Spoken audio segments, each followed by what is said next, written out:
I'm the co-founder and the editorial director of Personal Democracy Media, which started as a conference called Personal Democracy Forum a little bit over 8 years ago. And the idea then was to simply bring together people, first in the United States and then gradually it grew, who were excited about how technology was starting to change politics and government and enable more participation, more transparency, and hopefully more accountability. After the first conference, which we had about 200 people, we thought we should really keep this conversation going, and we started a blog, which was originally at personaldemocracy.com, and then a few years later, as it became really clear that the internet was going to be a major factor in the U.S. presidential election, we started a new blog called Tech President, which is our primary news site now. We've continued to grow that. We now have a staff of almost 10 people, including an editor based out on the West Coast and one based in Europe. And we're hoping to grow our coverage to the whole international arena, because we really see a lot of these trends and effects taking place everywhere, and innovation is not just happening in one place, but it's really transferring, and people are learning from each other all around. So our hope is to cover that world, cover it well, highlight the work that people are doing that deserves to spread, criticize the work that is not authentic, and there is a lot that where you see governments trying to fake participation or transparency. On top of that, I do a bit of consulting work, primarily for the Sunlight Foundation, which we helped set up back in 2006, and for a handful of other foundations and nonprofits, with the focus being to help people understand this changed environment that we're in now, the hyper-networked social environment, and how to adapt and thrive. I think we have a lot more work to do. Right now I'm here at the Kennedy School just for the spring, teaching a class called The Politics of the Internet, and continuing to do all of those other things at the same time.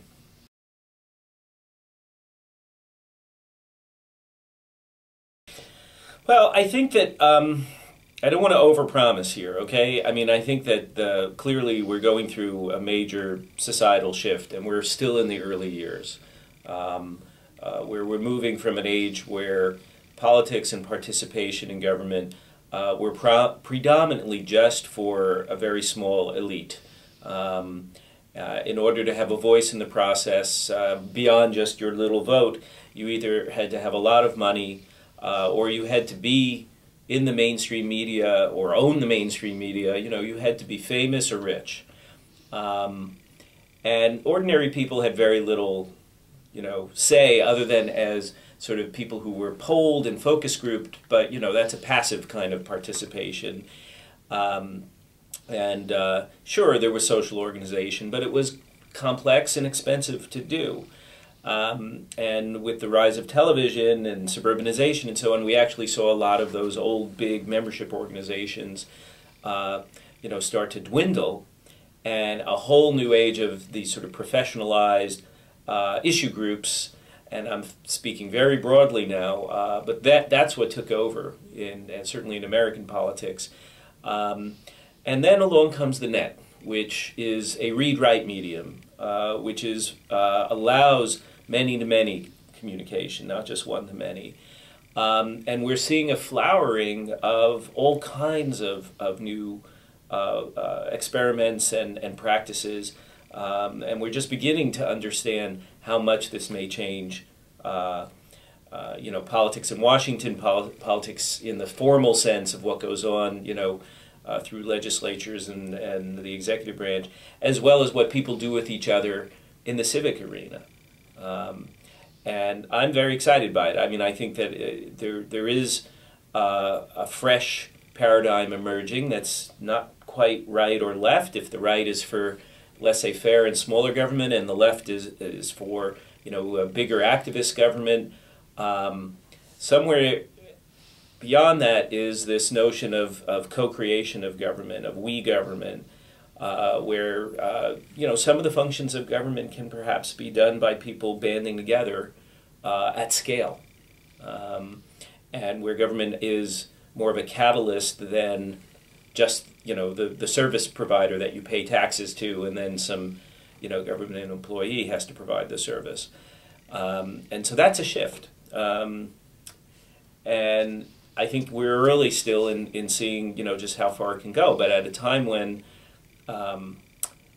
budgets are stretched, and we have lots of governments trying to do as much as they did, but with less. Here's a force multiplier, right? That can expand civic capacity. There is a lot of wasted time that people, currently put into doing things like watching television, and if we can shift just 1% of that into civic activity, we may be able to actually do a tremendous amount to better society. So, this makes me optimistic.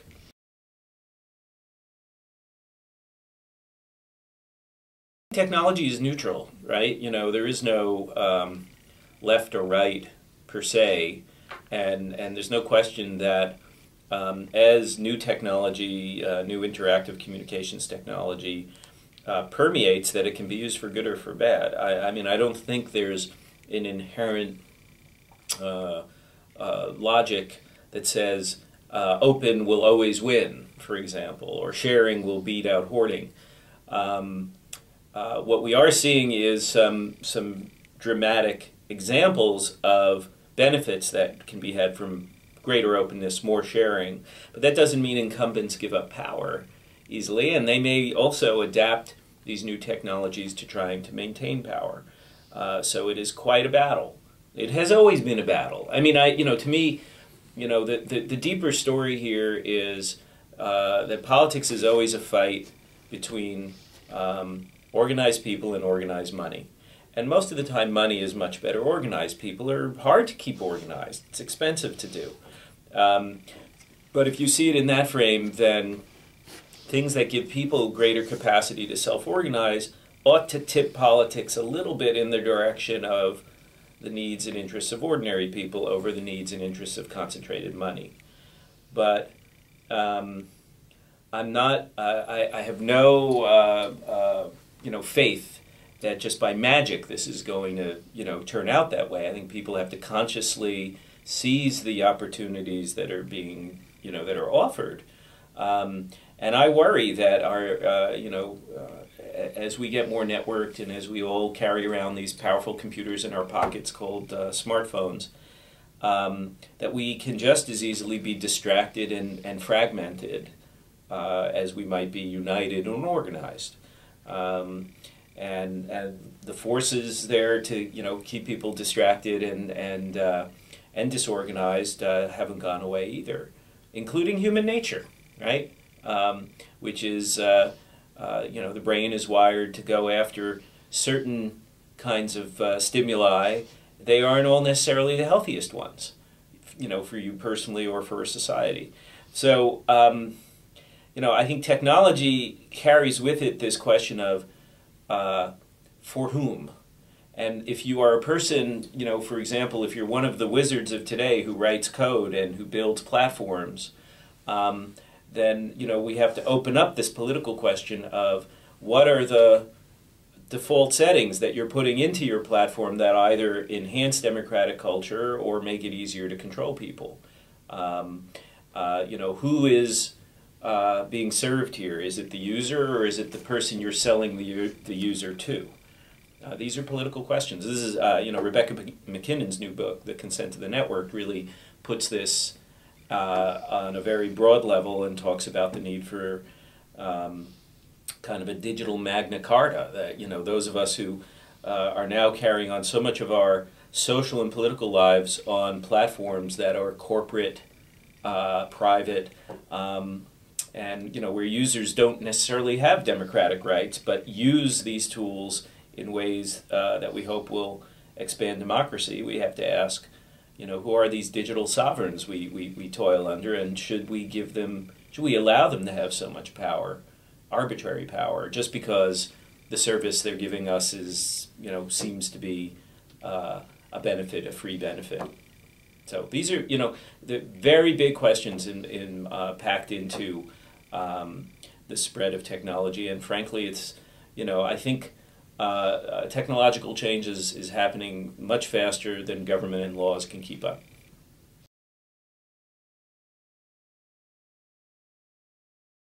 I mean, first of all, we need people, we need our education system to shift from, kind of pouring facts into students' heads and asking them to memorize and regurgitate, and instead to teach students new skills which have to do with how to find information and synthesize and how to problem solve on their own.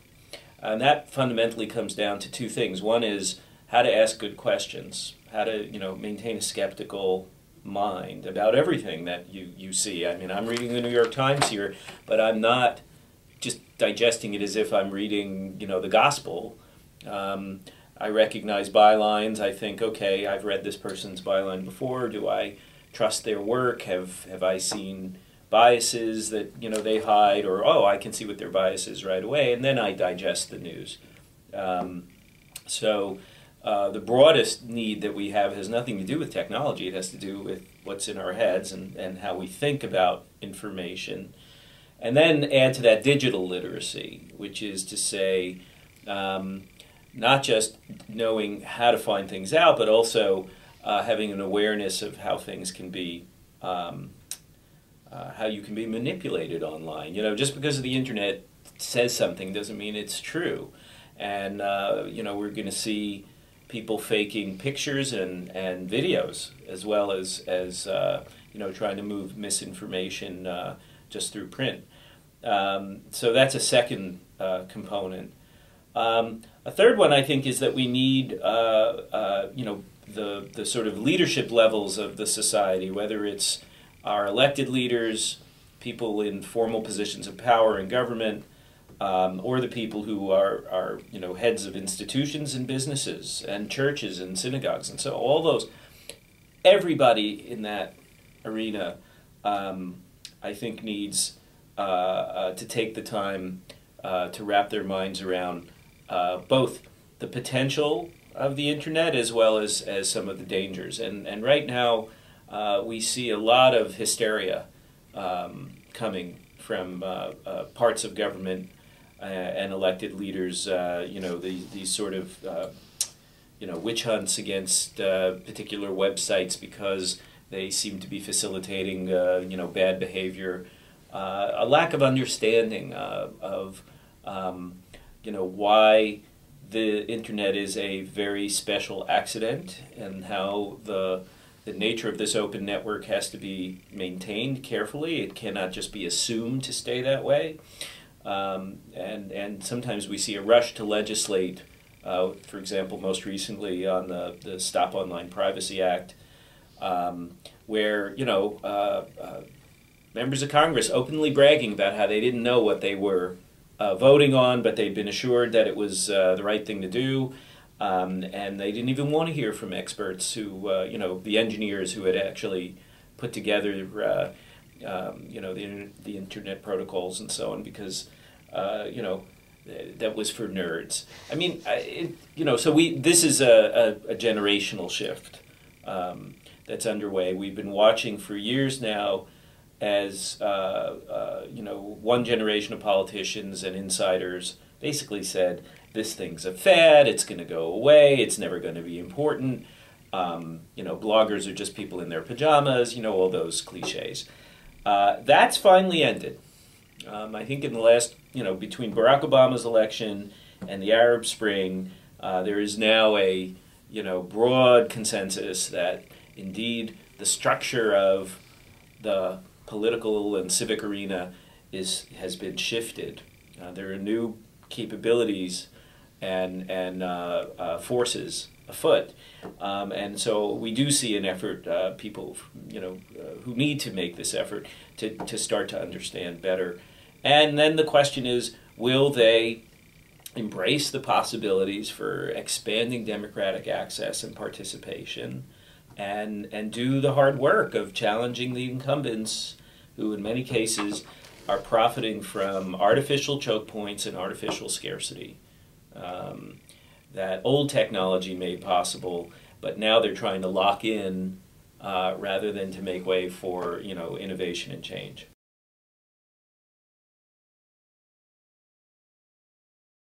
My first inspiration was My Society, because I mean they, this is the British, kind of civic hacker organization, because they started, 10 or more years ago, before there was practically anybody else doing anything effective in the space. I mean, you heard talk of e-government, and government, was putting information online, and some people were trying to organize quote-unquote e-democracy, and no one participated in these efforts.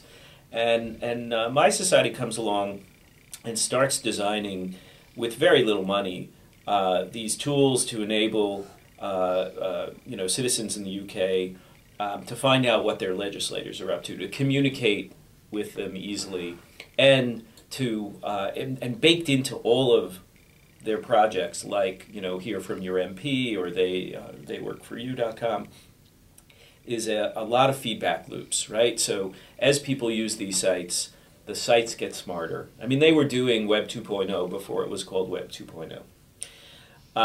And so, here in the U.S., when, along with my partner Andrew Richet, we were asked to help, write the first strategic plan for what became the Sunlight Foundation, we were very much inspired by seeing what My Society had already done in the UK, and feeling like we can apply a lot of these lessons in the American political arena. So Sunlight, I mean, I'm biased. I could rattle off lots of projects that Sunlight is doing to open up government in Washington at the state level. In fairness, the right thing to do is to point to others.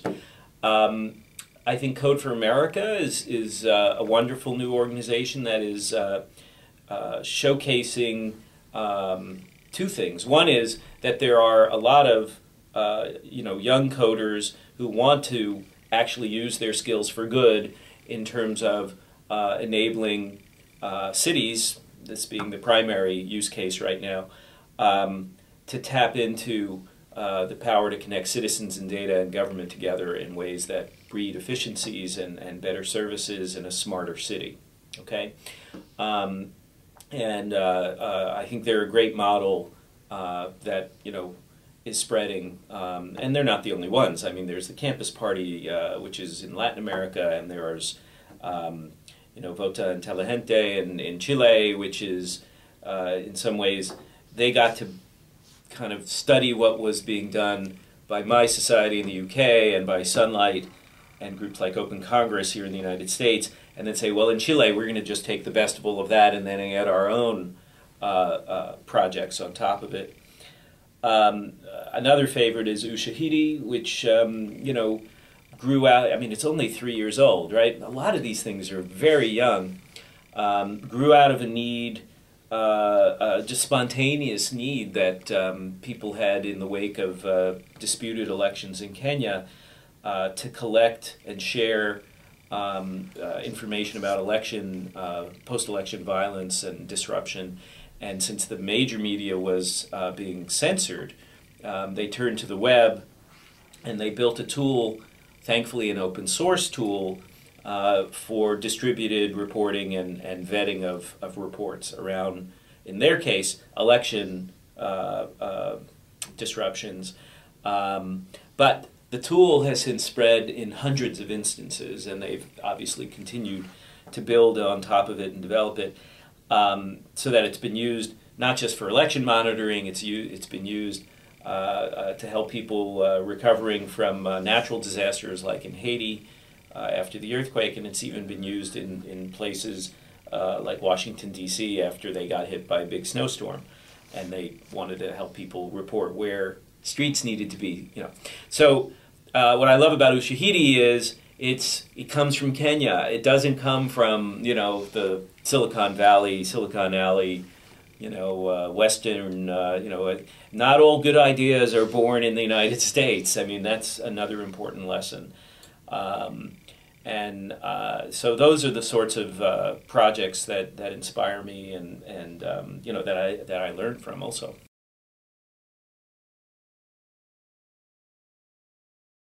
That's a good question, because I actually, to some degree, am beginning to feel like we're reaching a certain plateau where you know, we are seeing some experiments now beginning to emerge at scale, and where we can begin to judge. You know, for example, See-Click Fix, which started in New Haven, Connecticut, around one person's need to make sure that his report of graffiti didn't just disappear into the city bureaucracy, but instead was transparent and trackable, and is now in hundreds and hundreds of cities, and not just in the United States, and in a number of cases where the city is a partner. So, you know, they've been around long enough that we can begin to say, okay, that was cool and shiny and exciting when it started. Now, is it making a difference, right? And if it's making a difference, why, what's working or what's not working? So I think we're entering a period now where we can begin to judge a little better, you know, which projects are, you know, more than just a prototype.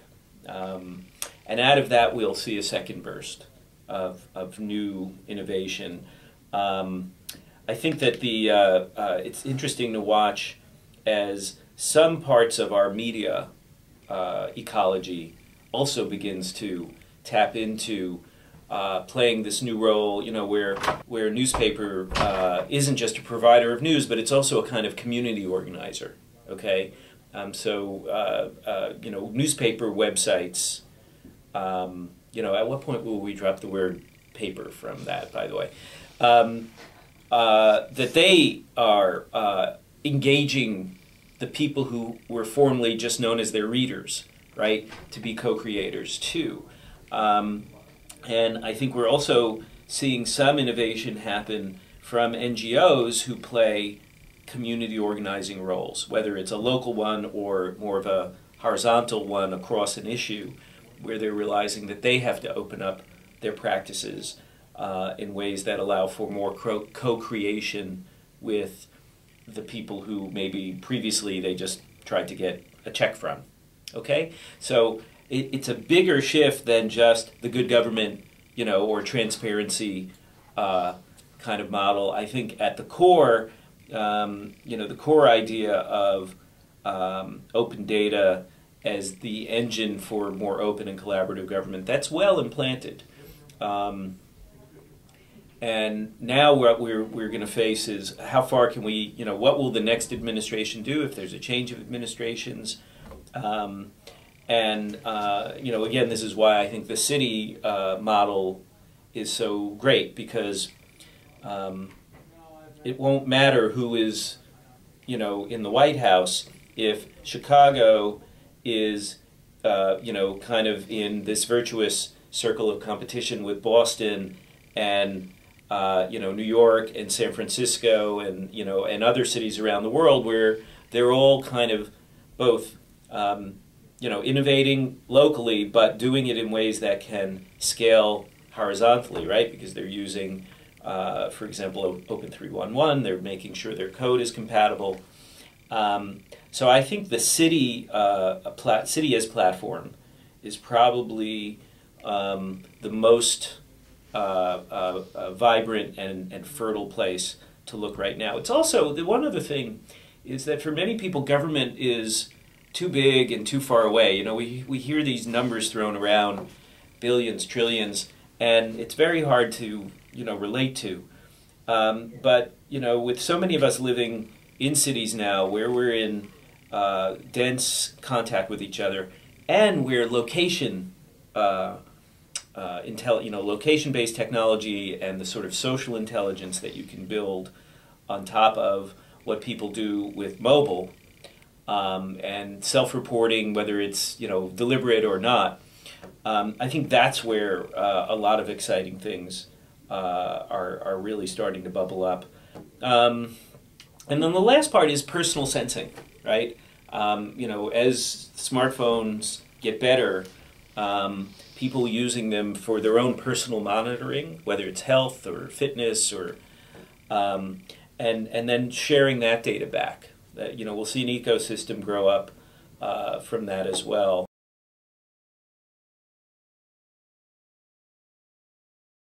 Well, I think that there's an element here of I don't know whether the distinction between for-profit and non-profit is the right one. I think it's more about whether you provide a social benefit, and you can be a for-profit that exploits people or provides social benefits, and you can be a non-profit that extracts resources from people too and doesn't provide that much benefit. So the tax status of your organization is a little bit less important than the mission. And so I'm seeing, SeeClickFix inherently, it stands to gain from a open web that involves more participation, and where if they start hiding information from their users, they lose, right? Their whole premise is built on top of enabling more open collaboration is a win-win for everyone. If they earn a small, premium on top of that, Meetup. Look at Meetup. Meetup is a for-profit company. It's actually making a profit. But Meetup is not a publicly traded company. I think the distinction to me is when companies go into the market, the stock, market, and then they become beholden to shareholders or venture capitalists who are looking for this very big return. That's where I question whether we'll see the same kind of civic benefits. Okay, you look at the for-profit prison industry or the for-profit colleges that are for-profit, and a lot of them really go down to the lowest common denominator, which is provide as little service as you can, extract as much value out of your consumers. And I think, so I would not look there. I definitely would not look there. But B corporations, are a completely different model where that's built into their structure, that they are aiming to provide a social benefit. And I think that's, frankly, when you are in the marketplace and in fact trying to create something that will sustain itself in the public marketplace, that may be a better model for innovation than a nonprofit organization that is dependent on, say, a handful of foundations or individual donors to prop you up. On the other hand, there's some things that the market alone will not provide. Sunlight's work, part of our recognition there are people who really, really need the most granular information about what government is doing. They're called lobbyists. They pay thousands and thousands of dollars a year to premium services that get them that information. But our mission is to expand participation in democracy, not just to the already well-connected and well-informed. And so, it may be that simply is something that cannot be provided by the private sector, and has to be done with, through benefactors who have a different purpose in mind.